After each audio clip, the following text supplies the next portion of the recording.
दोस्तों, मैं advocate Rajiv Lochan rising Bharat में आपका स्वागत करता हूं। आज मैं जिस विषय को लेकर आपके सामने आया हूं, जो विषय आज की मीडिया में जो सुर्खियों में है, वह है आर्यन खान की बेल। यह एक लीगल मैटर है और इसलिए एज एन एडवोकेट मैं आपको जो ओपिनियन देने की कोशिश करूंगा, जो एक 360 डिग्री व्यूज कि आखिर आर्यन खान को बेल क्यों नहीं मिली, नंबर 1। और दूसरा, जिस तरह के मीडिया ट्रायल चल रहे हैं वो क्या नेगेटिव इम्पैक्ट क्रिएट कर रहा है या पॉजिटिव इम्पैक्ट कर रहा है, और क्या वो बेल की स्थिति को और खराब कर रहा है, इसको समझने की कोशिश करेंगे।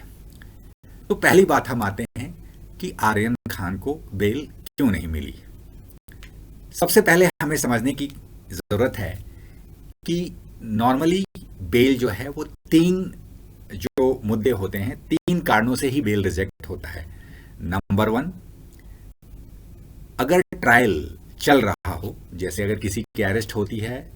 अगर इन्वेस्टिगेशन चल रही हो, ट्रायल नहीं इन्वेस्टिगेशन, मतलब अगर किसी की अभी जस्ट अरेस्टिंग हुई है और उस पीरियड में कोर्ट के पास या जो इन्वेस्टिगेटिंग एजेंसी है उनके पास टाइम होता है कि वो 60 दिन या 90 दिन में चार्जशीट फाइल करें, तो ये समय उनके पास होता है और इस चार्जशीट फाइल करने से पहले वो अपनी इन्वेस्टिगेशन पूरी करते हैं। तो एक कारण होता है नॉर्मली बेल रिजेक्ट करने का कि जब इन्वेस्टिगेटिंग एजेंसी ये कहती है कि अभी इन्वेस्टिगेशन पूरी नहीं हुई है, हमें बहुत सारी जांच करनी है, नंबर 1। नंबर 2, अगर कोर्ट को ये लगता है कि जिस व्यक्ति विशेष के अगेंस्ट जो चार्जेस हैं या जो व्यक्ति विशेष जेल में है, वो अगर उसको बेल दिया जाए तो उस केस में वो बाहर आने के बाद वो जो एविडेंसेस हैं उसको इन्फ्लुएंस कर सकता है, उसको प्रभावित कर सकता है। तो ऐसी कारण से भी जो है बेल नहीं दिए जाते जब तक जो है इन्वेस्टिगेशन पूरी नहीं हो जाती। और जो तीसरा सबसे इंपॉर्टेंट बिंदु है जिसको हमें समझने की जरूरत है कि whether he will be available for the trial or not, or whether he can flee from the justice। मतलब वो ट्रायल के प्रोसीजर से कहीं भाग तो नहीं सकता। तो वो भी एक बिंदु को ध्यान में रखते हैं कि अगर इस आदमी को बेल दे दिया गया तो उस केस में ये चांसेस हैं कि यह व्यक्ति विशेष जो है वो दोबारा अवेलेबल ना हो या दोबारा पूछताछ ना हो सके या वो भाग सकता है। अब यहां पे आते हैं आर्यन खान में। आर्यन खान के केस में जो एनसीबी ने दलील दी उसमें 2 बहुत इंपॉर्टेंट एस्पेक्ट है। पहली बात, उन्होंने कहा कि जिस तरह से हमारा इन्वेस्टिगेशन है वो अभी भी जो है फर्स्ट या सेकंड फेज में है और अभी हमें और भी कई लोगों को इस बारे में समन करना है, पूछताछ करनी है और शायद अरेस्ट भी करना पड़े। तो हमारी अभी इन्वेस्टिगेशन पूरी नहीं हुई है, दैट इज अ नंबर 1। और दूसरी बात उन्होंने कही कि जिस तरह से अगर आर्यन खान बाहर आ गए तो वो इस इन्वेस्टिगेशन प्रोसेस को जो हमारे को इन्फ्लुएंस कर सकते हैं या विटनेसेस को इन्फ्लुएंस कर सकते हैं, या हमें जिन लोगों से और पूछताछ करनी है, हमें जिस तरह से इस पूरे जो केस के जो तह में जाना है जो हम नहीं जा पाएंगे। तो बेसिकली जो है वो इन 2 बिंदुओं को लेते हुए उन्होंने प्ली किया जज साहब के पास, और ऑन मेरिट जो है जिस तरह से उनको दिखाए गए, चाहे वो व्हाट्सएप चैट हो या उनका ट्रेल ऑफ कन्वर्सेशंस हो, और जहाँ पे उन्होंने कहा कि अभी हमें ऐसे कई लोगों से बातचीत करनी है और तभी जो है, इसलिए अगर हम ये बहुत प्राइमरी फेज होगा कि अगर अभी हम बेल दे देते हैं तो इन दैट केस में हमारे जो ऑफिसर्स हैं उनकी मोरालिटी, बिकॉज उन्होंने काफ़ी मेहनत करी है और किस तरीके से पूरी उन्होंने जो है इन्वेस्टिगेशन को अंजाम दिया है, या किस तरीके से it's like called a drug bust case, कि जिस तरीके से उन्होंने अपने जान जोखिम में डालकर जो है इस केस को खड़ा किया है और कई लोगों को पकड़ा है, क्योंकि आर्यन खान के अरेस्टिंग के बाद करीब करीब 15 से 20 लोगों को हिरासत में लिया गया। तो इन 2 चीज़ों का हवाला देते हुए जो है आर्यन खान को बेल नहीं मिली, और जो एक नॉर्मल प्रोसीजर है। लेकिन अब आपको क्लियरली ये बात समझ में आ गई होगी कि आर्यन खान को बेल नहीं मिली क्योंकि सिंपल 2 रीजंस थे। नंबर 1, अभी इन्वेस्टिगेशन कंप्लीट नहीं हुई है, और जो एनसीबी का कहना है कि अभी स्टिल हमारा इन्वेस्टिगेशन चल रहा है और हमें कई लोगों को तक पहुंचना है, और जो एविडेंसेस हमारे पास आए हैं, जो चेन हम बना रहे हैं, उस चेन के अभी कुछ एंड्स तक पहुंचना अभी बाकी है, नंबर 1। और नंबर 2, उन्होंने कहा कि जो है और अगर ये अभी बाहर आ गए तो देयर आर चांसेस दैट कि जो जिन लोगों तक हम पहुंचना चाह रहे हैं वो कम्युनिकेशन को ये इन्फ्लुएंस कर पाए, because he belong to very very affluent class of family that is there. और दूसरी बात है कि फिर हमारी जो इन्वेस्टिगेशन प्रोसेस है उसमें हर्डल क्रिएट हो सकती है, और कहीं ना कहीं जो हमारे जो ऑफिसर्स हैं उनकी मोरालिटी पे इस बात का फर्क पड़ता है। तो इन 2 ग्राउंड को लेते हुए जो है उनके बेल रिजेक्ट हो गए। अब आते हैं कि जो दूसरा एस्पेक्ट जिसके बारे में मैं सबसे ज़्यादा डिस्कस करना चाहूँगा वो है मीडिया ट्रायल। जिस तरीके से आप पिछले अगर 1 हफ्ते या 10 दिन में देखें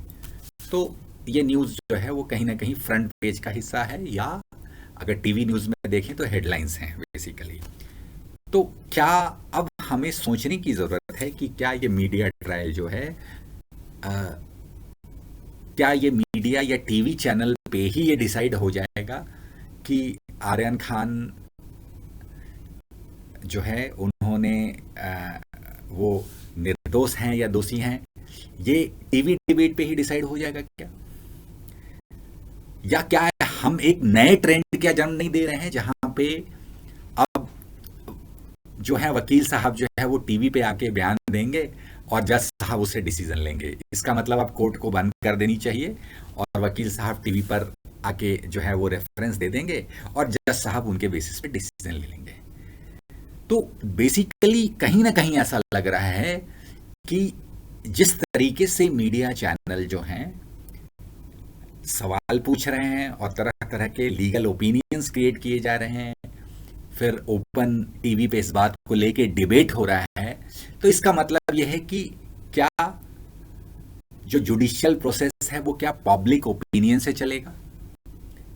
या ये टीवी के द्वारा जो है वो गाइडेड होगा, या they will be giving the direction to our judicial process? तो ये एक गंभीर विषय है जिसको हमें समझने की जरूरत है कि जिस तरीके से इस मसले को मीडिया जरूरत से ज्यादा टूल देकर इस पूरे प्रोसेस को, जुडिशियल प्रोसेस को भी वो चैलेंज कर रहे हैं, जुडिशियल प्रोसेस पे भी वो सवाल उठा रहे हैं, और कहीं ना कहीं वो आर्यन खान की मुश्किलें भी बढ़ा रहे हैं। जैसे कि नतीजा यहां पे सामने आया जो हम आपको बताना चाह रहे हैं कि हाइट ये हो गई कि अब वो जुडिशियल जो इन्वेस्टिगेटिंग ऑफिसर्स हैं या जो डायरेक्टर्स समीर वानखेड़े हैं उनकी क्रेडिबिलिटी पे भी सवाल उठाए जा रहे हैं, उनके काम करने के तरीके पे सवाल उठाए जा रहे हैं, या उनके एफर्ट पे सवाल उठाए जा रहे हैं। तो सवाल यह है कि आप टीवी के डिबेट के द्वारा या मीडिया के ट्रायल के द्वारा एक पूरे इन्वेस्टिगेटिंग प्रोसेस को, जहां पे 1-2 नहीं करीब करीब 20 लोग 30 लोग, और अगर पिछले 1 साल में देखा जाए तो 40 से 50 लोग अरेस्ट हो चुके हैं, तो आप एक पूरे जुडिशियल सिस्टम को जो है इन्फ्लुएंस करने की कोशिश कर रहे हैं। और कहीं ना कहीं जो है वो सेकंड पॉइंट, जब एनसीबी ने जब सेकंड पॉइंट लिया कि कहीं ना कहीं क्योंकि इन्हें अभी जब बेल नहीं मिली है तो इतने सारे इन्फ्लुएंसेस जनरेट हो गए हैं, तो कहीं ना कहीं जो शाहरुख खान के वेल विशर होंगे उनको ये बात समझने की जरूरत है कि आप ओवर रिएक्शन में या आप ओवर एंथुजियाज्म में कहीं ना कहीं उनके केस को खराब कर रहे हैं, और कहीं ना कहीं आप एनसीबी को ज्यादा से ज्यादा अलर्ट कर रहे हैं,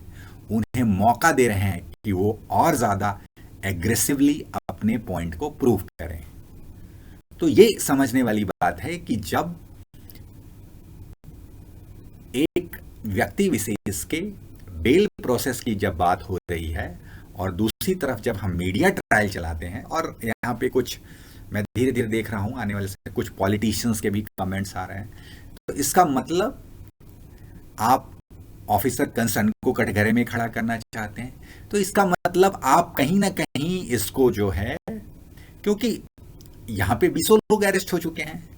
लेकिन एक व्यक्ति विशेष के लिए आप पूरे सिस्टम को कटघरे में खड़ा करना चाहते हैं। और ये कहीं ना कहीं जज के दिमाग में ये बात आती है कि इस व्यक्ति विशेष को अगर अभी बेल दे दिया गया तो जो इन्वेस्टिगेटिंग प्रोसेस को जो है वो इन्फ्लुएंस कर सकता है, और ये एक बहुत ही नकारात्मक पहलू, नेगेटिव पहलू हो सकता है, जो उनको उनके बेल देने की, जो बेल मिलने के जो चांसेस हैं उसको कमजोर करती है। तो सवाल यह है कि जो भी वेल विशर्स हैं उन्हें ये समझना चाहिए कि देश का कानून की वो रिस्पेक्ट करें, और कानून अपना काम एक नेचुरल प्रोसेस में करता है। और सबसे जो इम्पोर्टेंट एस्पेक्ट है, जो बेल के जो सेक्शंस लगाए गए हैं, जो चार्जेस लगाए गए हैं, वो बेलेबल हैं, लेकिन पेशेंस रखने की ज़रूरत है, ना कि मीडिया में शोर मचाने, ना कि पॉलिटिकल इन्फ्लुएंस करने से जो है वो बेल की प्रक्रिया को आसान कर देंगे। तो अतः इसीलिए जो है अंत में मैं ये कहना चाहूँगा कि we need to respect the law of a land, and we should give a respect and the free hand to the judicial process in spite of influencing it through the other means, या हमें किसी दूसरे जो pressure tactics या media influence का इस्तेमाल करके judicial process को जब हम इन्फ्लुएंस करने की कोशिश करते हैं तो उसके दुष्परिणाम होते हैं। धन्यवाद।